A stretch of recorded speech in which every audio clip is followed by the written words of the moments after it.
Jai Bhim friends, as you all know, the concept behind Ambedkarite observation is सफर हर जगह का पर बातें सिर्फ अम्बेडकरवादी। इसी कॉन्सेप्ट को ध्यान में रखते हुए आज हम पहुंचे हैं Chaitya Bhoomi. This is Swati and welcome you all on Ambedkarite observation. ना किसी को छिड़ाना ना नफरत बढ़ाना, मिशन है हमारा सिर्फ इंसानियत फैलाना।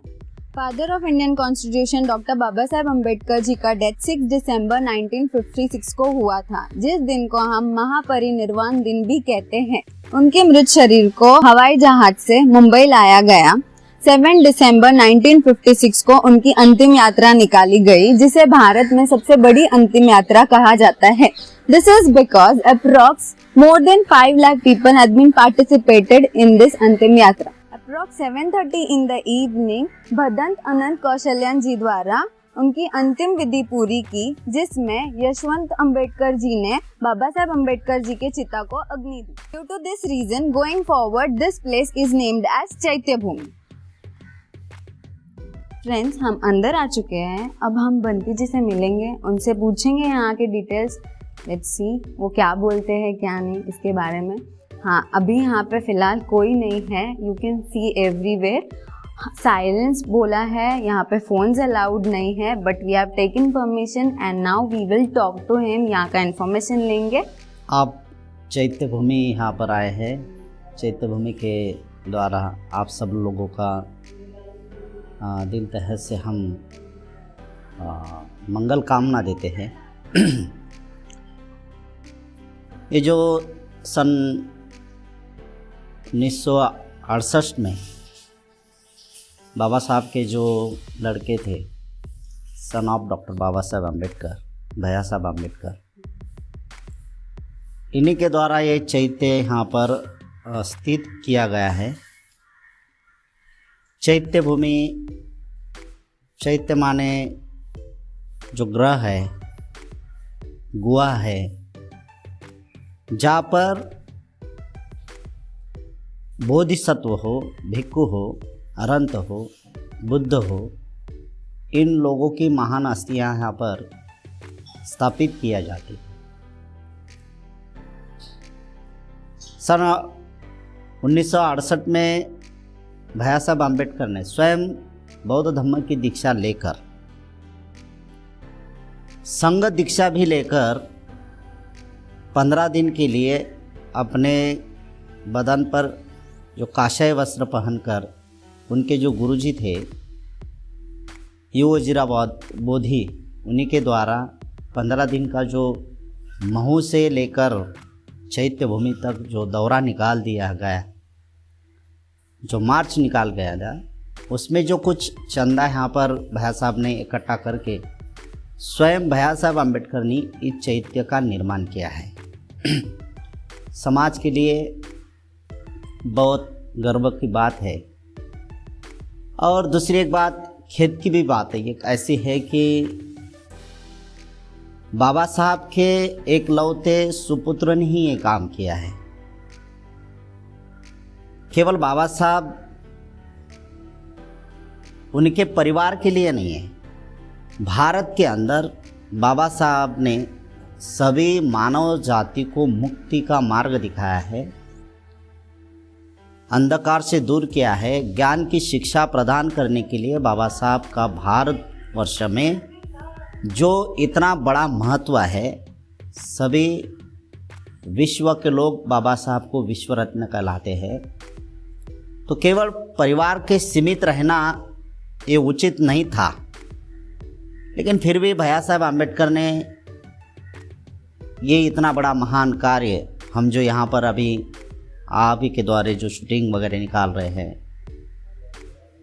तो ये भैया साहब अम्बेडकर ने निर्माण किया है। हमारी जो चैत्य भूमि पर आने के बाद हमारे जो आदरांजलि बाबा साहब को सैल्यूट करने के लिए जो इतना बड़ा स्पेस बाबा साहब के लड़के ने जो किया है, बहुत गर्व की बात है।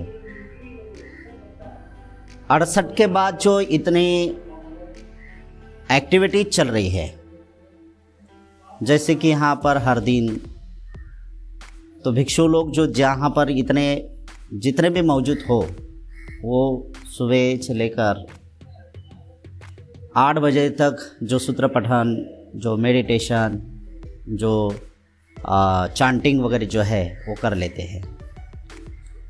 उसके बाद आम पब्लिक के लिए जो भैया साहब अम्बेडकर ने इतना बड़ा कार्य, महान कार्य किया है, जैसे कि बाबा साहब के बाद में बौद्ध धर्म का प्रचार और प्रसार करने के लिए ऐसा कोई भिक्षु वर्ग भारत के अंदर इतना मौजूद नहीं था। जैसे कि महाराष्ट्र के अंदर तो बिल्कुल नहीं था। बाबा साहब को धम्म दीक्षा लेने के लिए ना जाने कहाँ कहाँ से भिक्षु लाना पड़े। और बाबा साहब क्या ये अत्यंत महत्व का एक विचार था कि बाबा साहब बोधिसत्व है। इसका जो प्रमाण है, तो बोधिसत्व ये जानते हैं कि दीक्षा ग्रहण करने के लिए 5 भिक्षु की ज़रूरत होती है। तो मैं तो बोधिसत्व हूँ, वो तो खुद को नहीं बोधिसत्व समझते, लेकिन आम पब्लिक ने उनकी जो जितने पारमिता है उन्हीं के दौरान सब लोग बोधिसत्व कहते हैं, और बोधिसत्व एक्चुअली बाबा साहब है ही है। तो 5 भिक्षु की यहाँ पर मौजूदगी होना चाहिए दीक्षांतर कार्यक्रम के लिए। इसलिए बाबा साहब ने कहाँ कहाँ से भिक्षु मंगवाए हैं। जैसे ब्रह्मदेश से, जहाँ कुशीनगर में जो भिक्षु स्थित थे, उनका यू चंद्रमणि महास्तवीर, उन्हीं के द्वारा बाबा साहब अम्बेडकर ने बौद्ध धर्म की दीक्षा ली है। उसके बाद जो भिक्षु का कर्तव्य था, तो भारत के वर्ष यानी महाराष्ट्र के अंदर तो इतने भिक्षु की संख्या नहीं थी। तो बौद्ध धर्म की पहचान, सीधा भाषा में जो कहेंगे, बौद्ध धर्म की जो पहचान है, जैसे 5 शील है, अष्टशील है, जो कुछ बुद्ध ने जो बताया है शिक्षा ग्रहण करने के लिए, स्वयं सुखी बनने के लिए, तो ये शिक्षा कौन प्रदान करेगा? तो पहली बात ये है कि हमें दीक्षित होना चाहिए। और बाबा साहब कहते हैं सन 1956 में अक्टूबर महीने में जो बाबा साहब नागपुर के भूमि पर तमाम लोगों के साथ बौद्ध धर्म की दीक्षा ग्रहण कर लेते हैं, आत्मसात कर लेते हैं, तो उन्हीं के दौरान बाबा साहब अम्बेडकर ने ये भी जाहिर कर दिया था कि आज से दरेक बौद्ध यानी जो कोई उपासक है, आज से दीक्षांतरित जो बना है, वो हर एक घर में जाकर बौद्ध धर्म की दीक्षा दे सकता है। इतना स्वतंत्र बाबा साहब अम्बेडकर ने दिया है। तो उसके बाद जो भैया साहब अम्बेडकर ने, आम पब्लिक को तो ये नहीं हो पाएगा, इसलिए भैया साहब अम्बेडकर ने सन 1968 के बाद भैया साहब ने बोधाचार्य इस उपाधि को लेकर लोगों को प्रशिक्षित करने के लिए कई ऐसा उपासक वर्ग होना चाहिए कि उनसे डिग्री होना चाहिए। तो इसलिए भैया साहब अम्बेडकर ने बोधाचार्य डिग्री लोगों को दिए हैं। यहाँ पर बोधाचार्य की जो क्लासेस होते हैं वो वर्षावास के दौरान होते हैं 3 महीने के लिए। तो यहाँ अध्ययन करने के लिए 3 महीने का जो ट्रेनिंग है, यहाँ पर ट्रेनिंग भी चलता है वर्षावास, आषाढ़ी पूर्णिमा से लेकर आश्विन पूर्णिमा तक, अक्टूबर महीने तक। और उसका समापन भी बाबा साहब अम्बेडकर ने जो धर्मांतर किया था अक्टूबर महीने में, उसी के दिन उसका समापन होता है। और दूसरी बात एक है कि बोधाचार्य निर्माण करने के लिए तो भाई सभी बोधाचार्य ने यहाँ पर चैत्य भूमि पर आकर जो सूत्र पठन है, जो चांटिंग है, वो करना चाहिए। 1 घंटे की यहाँ पर चांटिंग चलती है।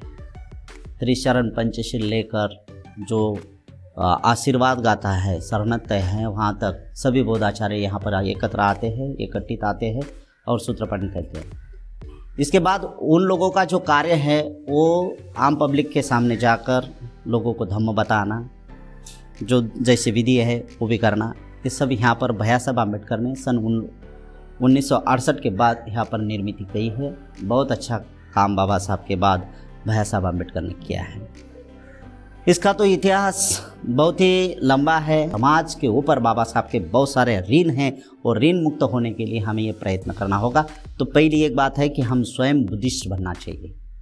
हम जब तक बौद्ध नहीं बनते, बौद्ध माने कोई एक जाति संप्रदाय ऐसी बात नहीं है। बौद्ध का मतलब ये होता है कि वो बुद्धिज्ञानी हो, ज्ञानी हो, बुद्धिवंत हो, वो सत्सद विवेक विचारी हो, उसको जो हम करते हैं खुद, जो कुछ करने वाले हैं उसका पूरा ज्ञान हो। हमारे लिए तो बाबा साहब ने बहुत सारी सुविधा उपलब्ध कर दी है, तो हम क्यों नहीं प्रयत्न कर लेते? हमें भी ये करना होगा। जब तक इस मार्ग पर हम नहीं चल पाते तब तक कुछ नहीं होने पाने वाला है। इसलिए आप भी लोग आए हैं इसका प्रचार और प्रसार करने हेतु, तो ये जो कर रहे हैं बहुत बड़ा अच्छा काम चल रहा है। आप भी लोगों के सामने ये बातें रखो, बीच में रखो, और अपना भी समाज कोई अभी है, जैसे कि खेड़ोपाड़ में आप चले जाएंगे तो बाबा साहब के बारे में और कई लोगों को भी पता नहीं है। केवल ऐसा है कि भाई ठीक है, जैसी देव देवताओं की पूजा चलती है वैसा बाबा साहब को भी देव देवताओं का ऐसा समान पूजन करते हैं। ये गलत है। बाबा साहब को अभिवादन करना होगा तो सब पहले तो सबका विकास, हमारा स्वयं का विकास होना चाहिए, जब बाद में हम औरों का विकास कर पाएंगे। यही तो है। यहाँ पर जो आए हैं मैं आप सब लोगों को धन्यवाद देता हूँ, ख़ास तौर पर आप दोनों को, जो आप दोनों ही पति पत्नी यहाँ पर बहुत अच्छा काम कर रहे हैं। तो मैं आपको अगले भविष्य के लिए मैं बहुत आपके परिवार को, खुद को, आप सभी लोगों को मैं मंगल कामना देता हूँ, बधाई देता हूँ, आपका और कार्य बढ़ जाए। और दूसरी एक बात है कि यहाँ का मैं भिक्षु संघ जो है भारतीय बौद्ध महासभा, उसका मैं प्रेसिडेंट हूँ, यानी मुखिया हूँ भिक्षु संघ में। मेरा नाम जो है भंते बी संगपाल महाथेरो यहाँ पर है। दोस्तों, भंती जी ने इसके अलावा चैत्य भूमि के बारे में और भी बहुत सारी बातें की हैं, जिसे सुनने के लिए नीचे डिस्क्रिप्शन में हमने हमारा फेसबुक पेज अम्बेडकराइट ऑब्जर्वेशन का लिंक शेयर किया हुआ है, उसमें जाके आप हमारी पूरी बातें सुन सकते हैं। So finally we have completed the सफ़र ऑफ चैत्य भूमि। अगर आपको ये ऑन ग्राउंड इन्फॉर्मेशन पसंद आया हो तो please do like, share and subscribe. Please do not forget to press the bell icon. मिलते हैं नेक्स्ट वीडियो में, तब तक के लिए जय भीम, नमो बुद्धाय।